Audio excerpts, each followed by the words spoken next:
How to fix can't create map issue on Xiaomi Robot Vacuum S20 Plus.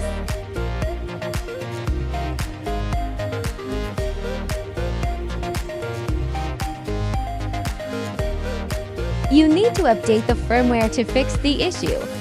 After setting up the robot vacuum in the Xiaomi Home app, go to Settings and tap Firmware Update.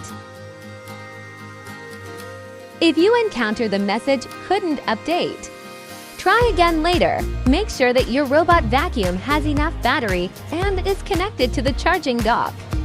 Alternatively, try connecting your robot vacuum to a different network and then update its firmware.